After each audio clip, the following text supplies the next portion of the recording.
नमः शिवाय। आज हम शिव महापुराण का उमा संगीता का 27वां अध्याय पढ़ेंगे।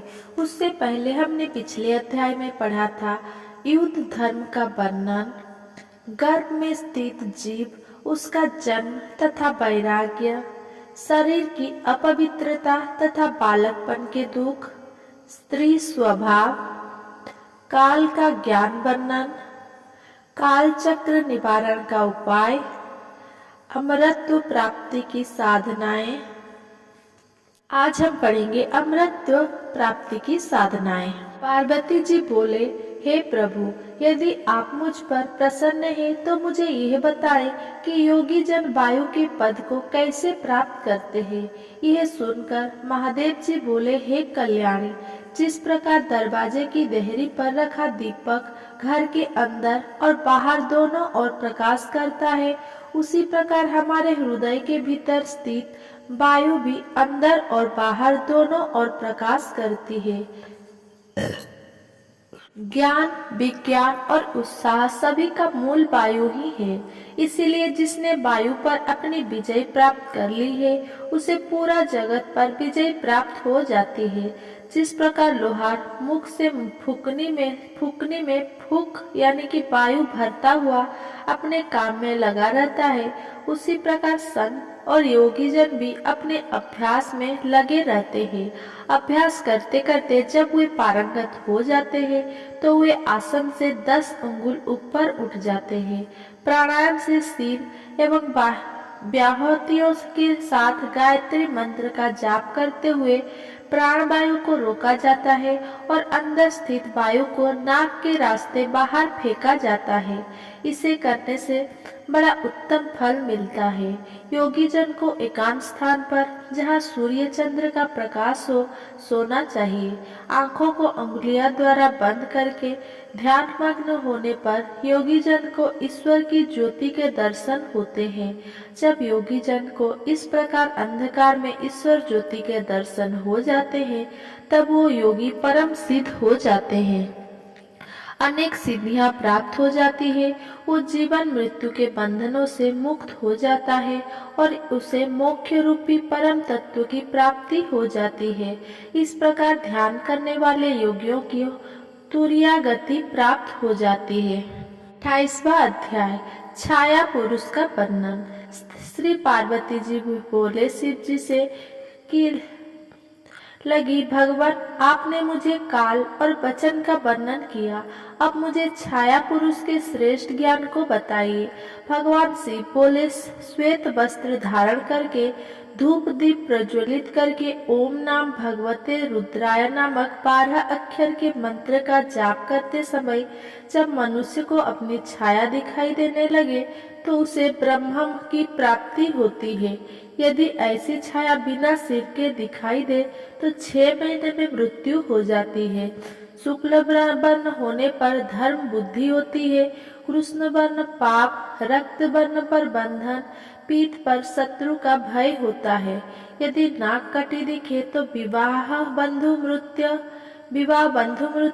भूख का डर होता है। इस प्रकार जब मनुष्य को छाया पुरुष दिखाई दे तो उसे नवाक्षर मंत्र का मन में जाप करना चाहिए। इस प्रकार 1 वर्ष तक इसे जपने से सभी सिद्धियां की प्राप्ति होती है। अब मैं तुम्हें एक गुप्त विद्या के बारे में बताता हूँ। ये विद्या ब्राह्मणों के सिर पर विद्यमान होती है। ये विद्या सभी विद्याओं की माता कहलाती है। वेद भी प्रतिदिन इसकी स्तुति करते हैं। इस विद्या को खेचरी नाम से जाना जाता है। ये विद्या अदृश्या, दृश्या, चला, नित्या, व्यक्त्या, अव्यक्त्या और सनातनी कहलाती है। ये वर्ण सहित बिंदु मालिनी है।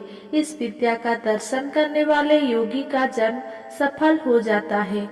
इसीलिए योगी जन को अपने ज्ञान और विद्याओं का नित्य अभ्यास करना चाहिए। अभ्यास से सभी सिद्धियां सिद्ध होती है। 29वां अध्याय, आदि सृष्टि का वर्णन।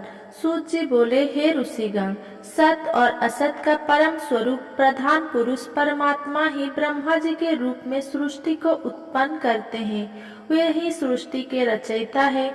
विष्णु जी इस सृष्टि का पालन और शंकर जी इसका संहार करते हैं। ब्रह्मा जी ने जब सृष्टि की रचना के बारे में सोचा तो सबसे पहले जल की उत्पत्ति हुई। जल को नरक पुत्र कहा जाता है और जल में नारायण रहते हैं। ब्रह्मा जी ने स्वयं यज्ञ किया और स्वयंभू कहलाए। जल में सर्वप्रथम एक अंडा हुआ जिसके 2 भाग हिरण्यगर्भ ने किए। अंडे के ये 2 भाग आकाश और पृथ्वी हुए। ब्रह्मा जी ने अंधों भागों में 14 भुवन मध्य में आकाश की रचना की। उन्होंने ही जल के ऊपर पृथ्वी की रचना की। आकाश में 10 दिशाओं की रचना हुई। ब्रह्मा जी ने तत्पश्चात मन, वाणी, काम, क्रोध, रूप और रति की भी रचना की। मरीचि, अत्रि, अंगिरा, पुलस्त्य, पुलह, ऋतु, वशिष्ठ, महामुनि, तेजस्वी ऋषियों के रूप में विश्व प्रसिद्ध है। ये सब ऋषि ही सप्त ऋषि के नाम से जाने जाते हैं और इनका वर्णन सभी पुराणों में किया गया है। पुराणों और सप्त ऋषि रचना के पश्चात ये सिद्धि के लिए ऋक्, यजुः, साम और अथर्व वेदों का निर्माण ब्रह्मा जी ने किया। तत्पश्चात उन्होंने देव पूजन किया। वक्ष स्थल में पितर, जंघाओं से मानव एवं जंघा के नीचे के भाग से दैत्य बनाए। इस प्रकार ब्रह्मा जी ने सारी सृष्टि की रचना पूरी की, परंतु उनकी बनाई गई इस सृष्टि में विकास न होता देखकर ब्रह्मा जी ने प्रकृति और पुरुष को बनाया, जिन्होंने सृष्टि का निर्माण किया। भगवान नर और नारायण द्वारा बनाई गई सृष्टि प्रजा अमैथुन सृष्टि से उत्पन्न हुई। 30वां अध्याय, सृष्टि रचना क्रम। सूत जी बोले, हे ऋषिगण, इस प्रकार ब्रह्मा जी द्वारा निर्मित सृष्टि का निरंतर प्रसार होने लगा। प्रजापति ने अयोनिजा शतरूपा से विवाह किया। शतरूपा ने 100 वर्ष तक तपस्या करके उन्हें पति रूप में प्राप्त किया। इन्हीं के मनु नामक पुत्र हुए। मनु ने 71 मनुओं की रचना मनवंतर या संज्ञा कहलाती है। फिर पीरका हुई। इनसे उत्तानपाद की उत्पत्ति हुई। राजा उत्तानपाद का विवाह सुनीति से हुआ। इन्हीं के परम तेजस्वी पुत्र के रूप में ध्रुव पैदा हुआ। ध्रुव ने ब्रह्मा जी की 3000 वर्षों तक कठोर तपस्या करके सप्त ऋषियों से भी ऊपर स्थान प्राप्त किया था। पृष्टि और धान्य नामक ध्रुव के 2 पुत्र हुए। पृष्टि की पत्नी सुनथ्या थी। उनसे रिपु, रिपुंजय, विप्र, नुकल, वृष, तेजा नामक 5 पुत्र पृष्टि को प्राप्त हुए। रेपु ने चाक्षुष, पुष्करिणी पत्नी से चाक्षुष को वरुण नामक पुत्र प्राप्त हुए। सुनीता से अंक को बेन नामक पुत्र की प्राप्ति हुई। बेन के शरीर से ऋषिगण ने मंथन किया। उनके दक्षिण हाथ से राजा पृथु पैदा हुए, जो भगवान विष्णु के अवतार थे। पृथ्वी ने पृथ्वी का दोहन किया ताकि प्रजा का हित हो सके। इनके विजिताश्व और हयर्स्व नामक 2 पुत्र हुए। शिखंडिनी ने वीर बन्निनी से विवाह किया। इनसे प्रजापति की प्राप्ति हुई, जो कि सोम के अंश थे।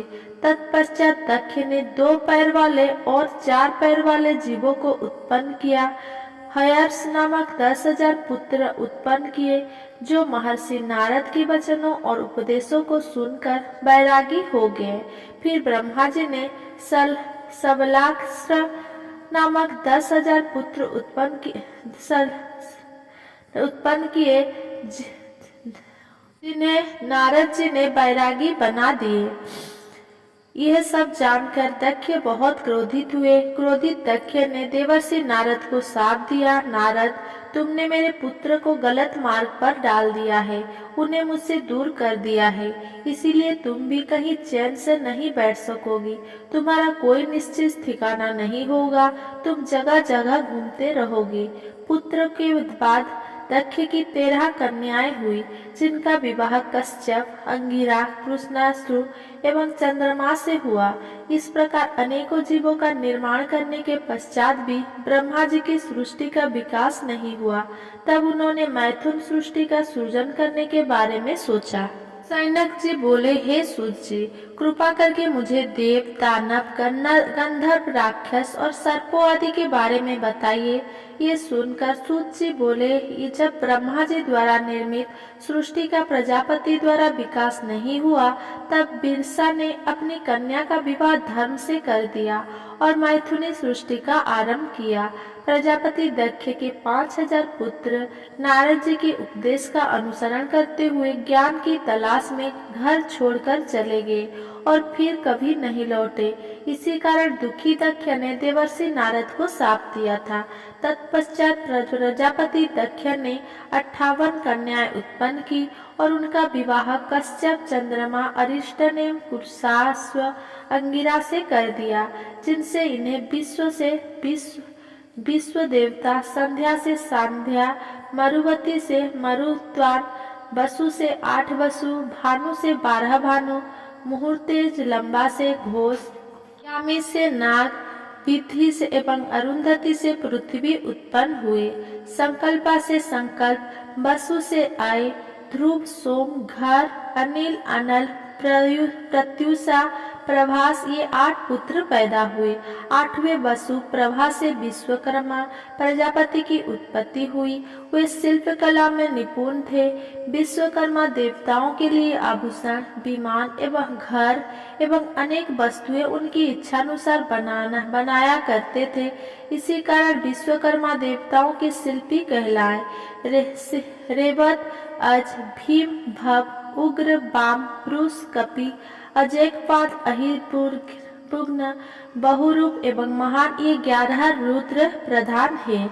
वैसे तो स्वरूपा के अनेकों पुत्र हुए और उनसे पैदा हुए रुद्रों की संख्या करोड़ों में है, परंतु इन्हीं 11 रुद्रों को ही मुख्य माना जाता है। 11 रुद्र संसार के स्वामी भी कहे जाते हैं। अगर मेरा ये वीडियो आपको पसंद आया हो तो मेरा वीडियो को लाइक, कमेंट, शेयर करें एंड मेरा चैनल को